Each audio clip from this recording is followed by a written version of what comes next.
Ada beberapa poin yang akan kita bahas pada pagi hari ini, yaitu adalah mengenai titik terdampak dari rekayasa jalan di kawasan Sukajadi dan juga Cipaganti, kemudian juga lahan parkir yang tentunya akan diberlakukan berbeda dengan kondisi sebelumnya, dan juga mengenai trayek angkot. Karena kurang lebih ada 11 trayek angkot, betul ya Pak ya, nantinya akan dilakukan perubahan juga mengenai jalurnya. Kami mengundang Anda sekali lagi pemirsa untuk berbincang bersama kami pada pagi hari ini melalui line interaktif kami di 022 200 4774.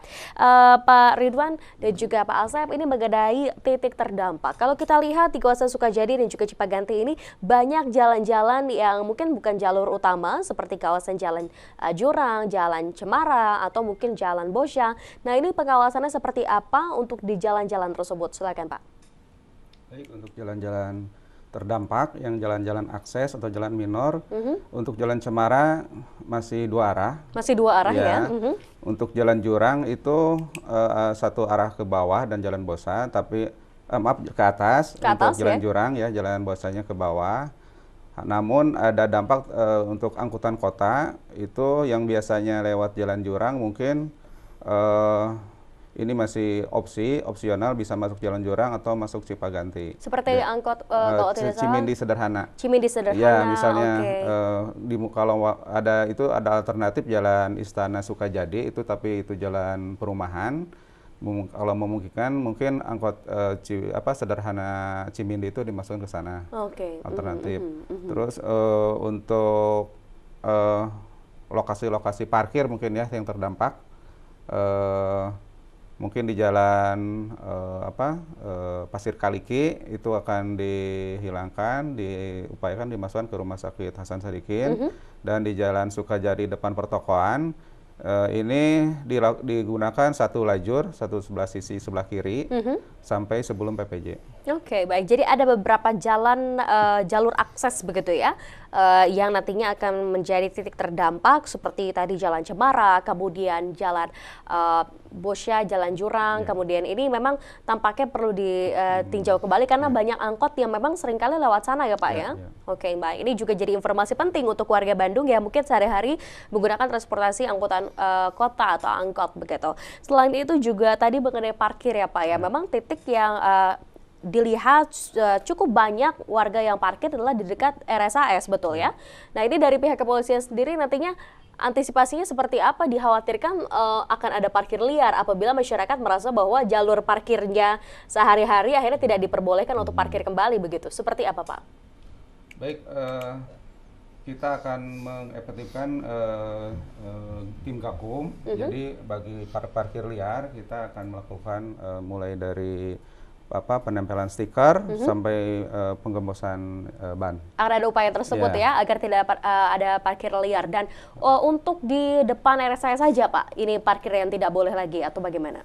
Untuk sementara di jalan itu dan untuk jalan lain masih bisa parkir. Masih bisa parkir ya. Jadi warga Bandung diingat kembali bahwa yang tidak diperkenankan untuk parkir kembali adalah di depan Rumah Sakit Hasan Sadikin begitu ya. Dari pihak kepolisian pasti juga dengan petugas yang akan diterjunkan cukup banyak jumlahnya. Titik mana yang akan menjadi prioritas utama untuk terus dipantau begitu kondisi lalu lintasnya Pak? Terima kasih Mbak. Jadi untuk personil kita yang akan kita gelar itu sekitar 120 personil Mbak. 120 personil. Di mana penempatannya itu jelas pertama dari titik-titik utama atau jalan mayornya, yaitu dari Pasteur Cokro sampai Sukajadi arah atas ke Setiabudi. Kemudian Setiabudi turun ke bawah sampai ketemu Cipaganti sampai Cipaganti Pasteur. Itu jalur mayornya. Jalur mayor. Kemudian untuk jalan minor itu sendiri kita tetap berdayakan personil-personil kita, yang mana ketika terjadi kepadatan personil bisa mengurai. Jalan mayor itu seperti jalan minornya yang seperti Pak Asep katakan tadi, dan dapat kami tambahkan juga jalan minornya yaitu dampak lain yaitu dari Sukajadi belok kiri ke Bungur, yang kemarin dilaksanakan two-way ya, dua jalur, sekarang menjadi satu lajur, satu jalur ya? Yang mengarah ke Sutami. Kemudian Sukajadi ke atasnya lagi nanti akan ketemu Karangsari sebelah kanan. Betul. Nah, Karangsari itu untuk masyarakat yang akan ke Cipaganti dia bisa belok kanan ke Jalan Karangsari, itu satu lajur. Kemudian ketemu lagi jalan Sukaasih. Sukaasih itu dari atas ke bawah dia bisa belok kanan. Tapi dari Sukajadi dia tidak bisa belok kanan. Kemudian akan ketemu satu lagi yang namanya Jalan Sukawangi. Sukawangi itu dari atas, dari Setiabudi bisa belok kanan, tapi dari bawah Sukajadi tidak belok kanan. Jadi yang dimaksud, terkandung maksud dari pengalihan arus ini tidak terjadi crossing kendaraan. Tidak ada cross kendaraan. Dan memaksimalkan untuk penarikan arus lalu lintas. Itu dampak dari Sukajadi ke kiri maupun ke kanan. Dan juga nanti akan ada penambahan lagi yang kata Pak Asep tadi, lamping ya Mbak ya. Lamping seperti biasa, kemudian lamping itu sedianya orang biasanya naik ke atas ke Cipaganti, sekarang semuanya turun ke bawah. Oh, semuanya turun ke bawah. Turun ke bawah. Jadi mengikuti jalurnya ya. Ya, mengikuti jalur. Begitu juga yang kalau kita dari Advent, dia harus ke bawah juga, Ikman harus ke bawah, sampai ketemu Pasteur Cipaganti. Dan tambahan satu lagi, kami himbau kepada masyarakat, ketika dari jalur Sukajadi Teku Kanan yang dua jalan kecil tadi, jalan minor, yaitu Jalan Sukawangi dan Sukaasih, tidak langsung lurus ke arah Jalan Sirnagali atau jalan di seberangnya, namun diharapkan mereka naik ke atas sehingga tidak terjadi crossing.